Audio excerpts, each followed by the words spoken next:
안녕하세요. 음악 커뮤니케이터 가츠입니다. 오늘은 트리플 S의 이야기를 해보려고 하는데요. 제가 트리플 S의 설명을 이전에 라이브 방송에서 이미 많이 했었어요. 근데 이번에 이제 데뷔곡이 나왔기 때문에 아마 그 라이브 방송을 했었는데 리뷰 요청이 많이 왔었거든요. 그래서 다시 한번 정리를 해보려고 하는데요.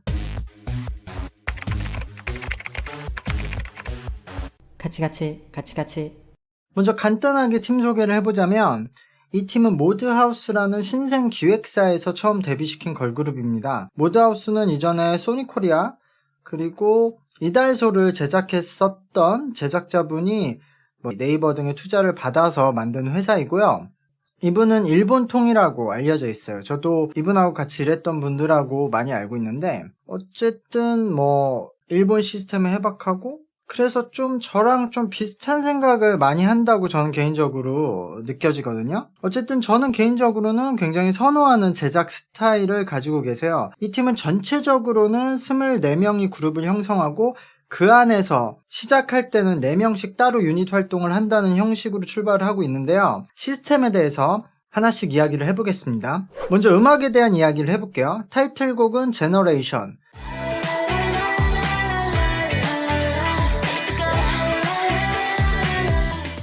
곡의 콘셉트는 최상의 레벨로 나왔다고 저는 생각이 들어요. 이 팀이 뉴진스와 비슷하다는 이야기들이 나오고 있는데 저는 의도적으로 뉴진스를 좀 레퍼런스 했다는 생각이 들거든요. 이 팀이 시스템, 기획은 오래전부터 했지만 팀 조직이나 앨범 컨셉 준비는 최근에 엄청 짧게 한 것으로 알고 있거든요. 그러니까 멤버들 자체도 연습 기간이 없이 그냥 바로바로 계약을 해서 활동을 시키고 있는데 아마 뉴진스와 일부러 좀 라이벌 관계, 어쨌든 마케팅 목적으로 의도가 있지 않나라는 생각이 돼요.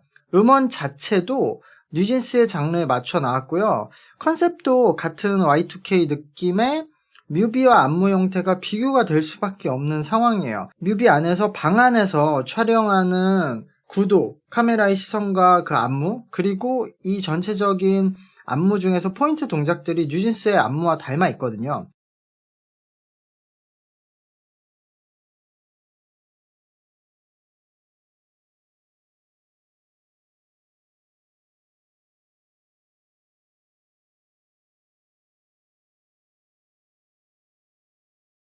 그리고 제가 특히 뉴진스가 데뷔했을 때 리뷰를 하면서 뉴진스가 기존 케이팝과 다르게 새롭게 느껴지는 이유는 기존의 케이팝은 관객을 향해서 군무를 맞추던 형태였는데 뉴진스는 서로 바라보면서 맞추는 형태가 나오면서 의도적으로 기존의 구도를 깨고 있기 때문에 신선함이 나온다라는 말을 했었는데 이 팀도 그런 안무들이 나오거든요.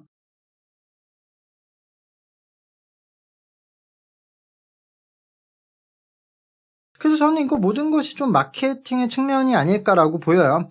그러니까 2022년에 데뷔해서 바로 K-팝의 대장급에 지금 들어가 있죠, 뉴진스가. 근데 아직 라이벌이라고 불리는 팀이 없어요. 원래대로라면 아이브를 붙일 수도 있는데 아이브는 중고 신인들이 있고 먼저 여자아이들과 라이벌을 형성하고 있었으니까요. 근데 만약에 트리플 S가 이 뉴진스와 라이벌 구도가 형성이 된다면 굉장히 최고의 성공이 되겠죠. 이럴 때는 어설프게 비슷해서는 오히려 안 좋거든요. 그냥 뉴진스의 아류라는 이미지만 생기니까. 근데 어느 정도 퀄리티를 갖추고 있는 상태에서 이렇게 좀 대놓고 라이벌 구도를 붙이게 되면은 신인 팀을 한순간에 그 해당 팀의 레벨로 올려 세우는 이미지를 좀 굳히기 할 수도 있는 거죠. 저는 지금 뉴진스와 트리플 S의 비교 글들도 좀 소수사에서 의도한 바이럴이 아닐까도 생각을 하거든요. 이게 제가 같은 성향이라서 그렇게 생각을 하는 건데 마케팅을 가장 중요로 생각하는 제작자들은 타이틀곡을 정하거나 음원을 만들거나 아니면 안무 그리고 그 싱글의 컨셉을 정할 때도 단순히 그냥 각자 좋은 것을 하는 것을 떠나서 좋은 것을 하면서도 이왕이면 마케팅 포인트가 확실한 방향으로 잡자. 이걸 어떻게 마케팅에 효과적으로 연결시킬까 그 고민을 하거든요. 저도 항상.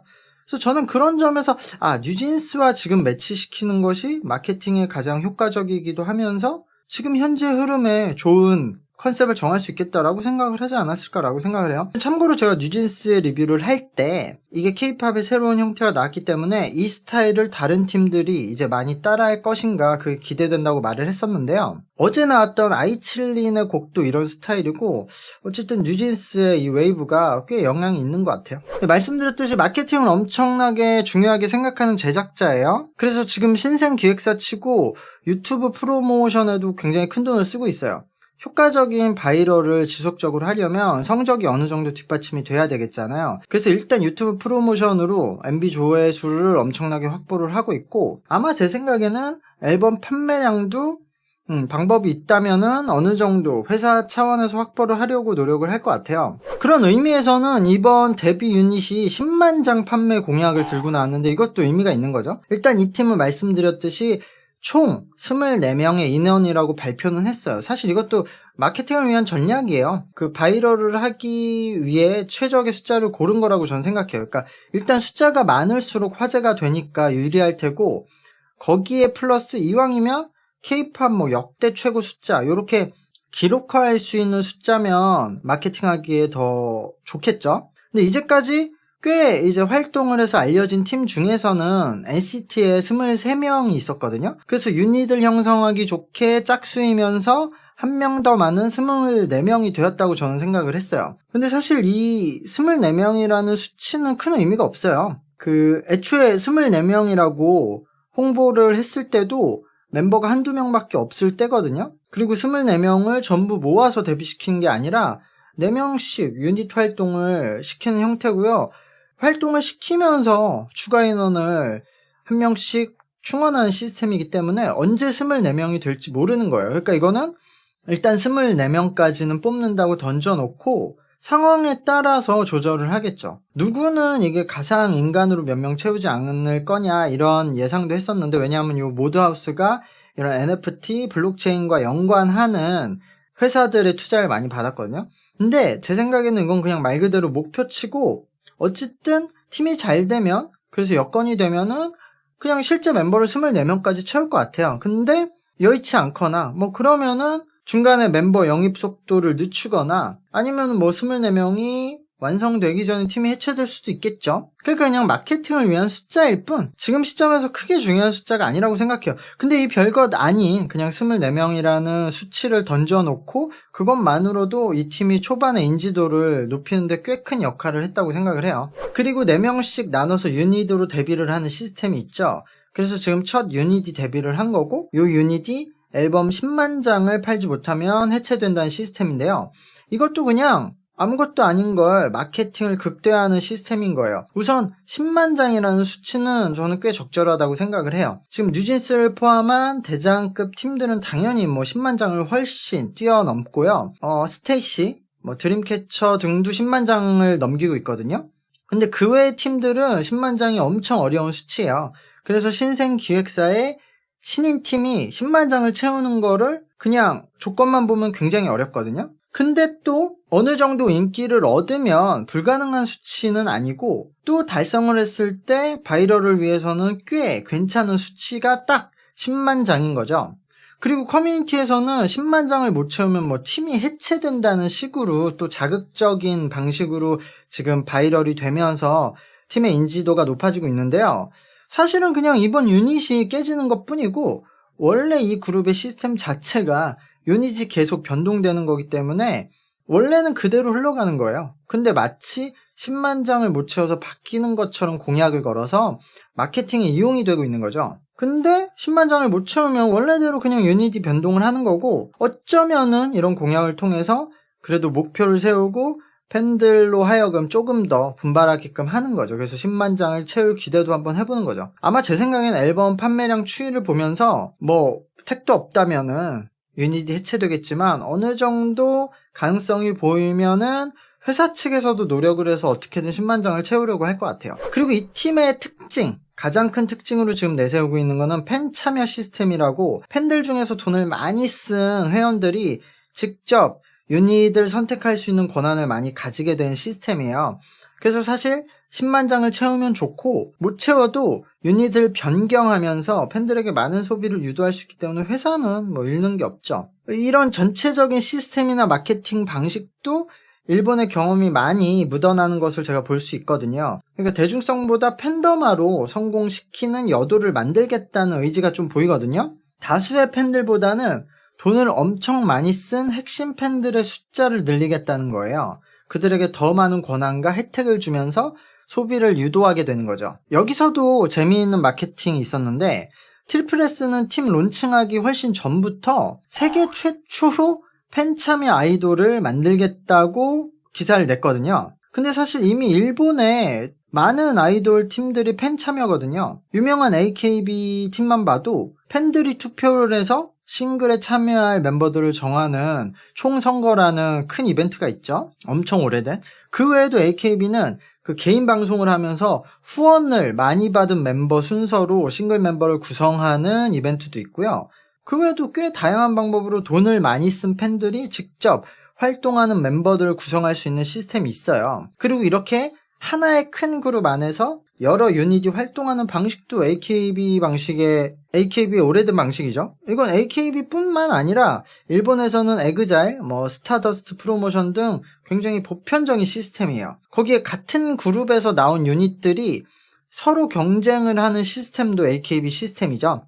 애초에 AKB는 그 야구의 지역 연고제를 좀 차용해서 지역별로 아이돌 팀들을 구성해서 서로 경쟁을 하기도 하면서 또 같이 활동을 하기도 하죠. 그리고 또 그 안에서 완전히 이런 형식의 유닛 활동도 따로 있어요. 특히 48그룹 멤버들 중에서 차기 에이스 후보들로 구성한 덴덴무츠라는 유닛을 만들어서 활동시킨 뒤에 그들보다 또 더 어린 차기 에이스 후보들로 구성한 덴토무츠라는 유닛팀을 구성해서 서로 경쟁을 시키기도 한 적이 있거든요. 그래서 이렇게 48그룹이 서로 경쟁을 하다가도 그런 총선과 같은 이벤트를 통해서 베스트 멤버로 활동을 시키는 것처럼 트리플S도 만약 그룹이 인기를 많이 얻고 유닛이 많이 생긴다면 나중에는 각자 따로 활동하고 있는 유닛의 에이스들끼리만 모아서 그 싱글을 내는 그런 이벤트도 분명히 할 거라고 생각을 합니다. 그리고 참고로 현재 이 팀이 그 멤버들이 유튜브에서 개인 활동 그런 거를 공개하면서 채널 운영하는 것도 AKB48이 쇼룸이라는 개인 방송을 활용하는 것과 거의 비슷하죠. 어쨌든 이렇게 전체적으로 특별한 시스템이나 콘셉트는 아니에요. 실제로 돈을 많이 쓴 팬들에게 직접 그 팀의 콘셉트나 그 타이틀 선정, 그런 권한을 주는 팀 참여형 그룹은 K-팝에서도 여러 팀이 계획을 하고 있었거든요. 클라시도 데뷔할 때부터 이런 식의 시스템을 준비하겠다고 말을 해왔어요. 사실 이제 K-팝에서 음악과 의상, 아니면 콘셉트 이런 것들은 미국을 굉장히 많이 레퍼런스하고 있지만 아직도 시스템 자체는 일본을 많이 레퍼런스를 하고 있어요. SM은 거의 대부분의 시스템이 아직도 일본의 시스템을 차용하고 있는데요. 한국 사람 입장에서는 일본이라고 하면은 기분이 나쁠 수도 있지만 저는 문제가 되는 방식으로 베끼는 것이 아니라면 괜찮다고 생각을 해요. 일본도 이제 K-팝의 그런 아이돌 것들을 레퍼런스를 하고 있고 서로 앞서가는 것들을 레퍼런스를 하고 있는 거죠. 저도 제가 구상하는 아이디어도 대부분은 일본의 경험을 바탕으로 거기서 좀 한 발 더 나가서 신선한 것을 해보자 그런 방식이거든요. 근데 그냥 기존의 것에 머무르거나 그걸 그대로 베껴서 똑같이 하는 거는 문제라고 생각을 해요. 어쨌든 이 팀의 제작자분도 그런 식으로 기존에 있는 시스템을 약간 조금 더 신선하게 포장을 잘 하시는 것이 제가 능력이라고 생각을 하고요. 어떻게 보면 그런 흔한 시스템을 가지고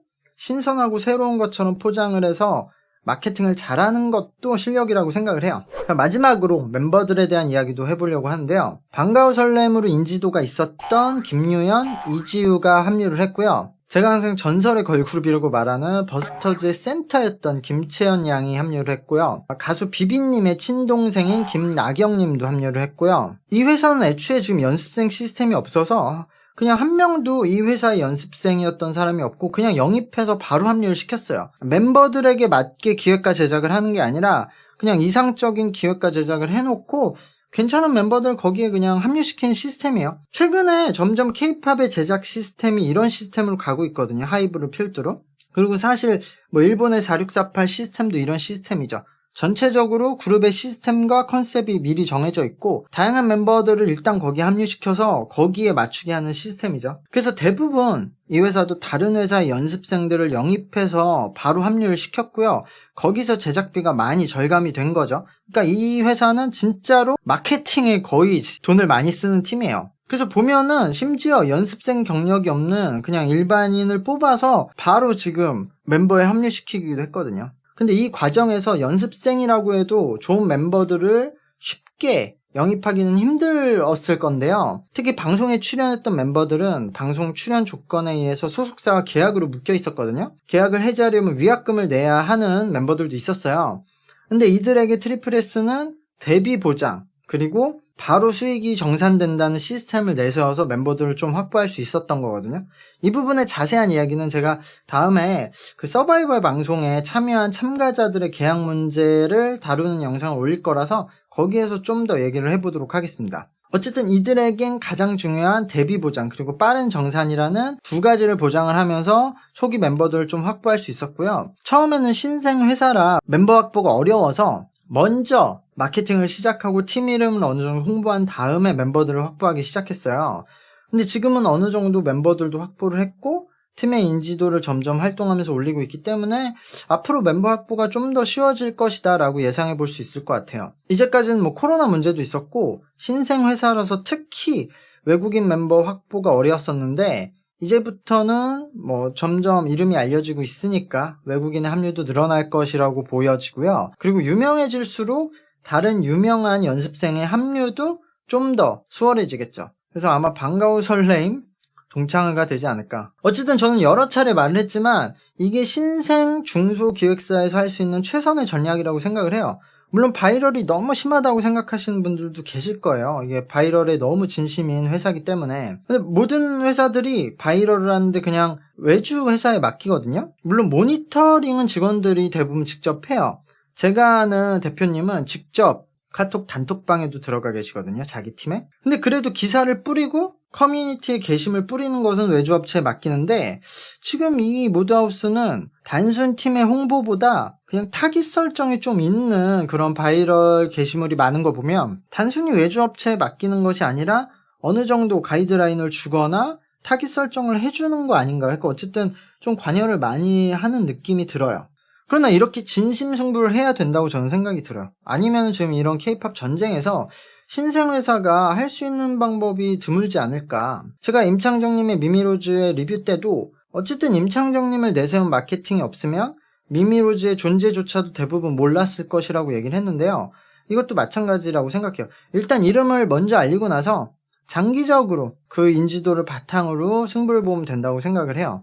근데 이름조차 알리지 못하고 사라지는 팀들이 엄청 많거든요. 그래서 저는 제작자의 가장 큰 실력은 어떻게 이 팀의 이름을 대중들에게 알릴 것인가로 판가름이 난다고 생각을 해요. 물론 뭐 대형 기획사에서는 그게 필요 없지만 그렇다고 당연히 바이럴만 있으면 안 되고 거기에 좋은 멤버들과 엄청 좋은 음악들이 준비가 되어 있어야 되겠죠. 그래서 그 부분에 대해서 트리플 S는 기준치를 넘겼다고 생각을 해요. 개인적으로 제가 구상하는 시스템과 뭐 엄청 많이 일치하는 것은 아니지만 그나마 가장 일치하는 것들이 많은 것이 트리플 S의 형태이므로 저는 굉장히 관심을 가지고 예전부터 지켜보고 있고요. 저는 여기서 유닛들이 구성되는 형태가 앞으로 그냥 단순히 돈 많이 쓴 팬들의 투표나 그냥 제작자들이 정해주는 것들이 아니라 좀 그 유닛의 주제들도 있었으면 거기에 뭔가 플러스 알파가 있었으면 더 좋겠다고 생각은 되는데 잘 하시겠죠. 국내에서 가장 비슷한 형태로 출발했던 NCT도 초반엔 오랫동안 인기를 얻지 못했었고 그래서 초반에 구성했던 시스템이 굉장히 많이 변경되었음을 이 제작자분이 교훈을 삼아서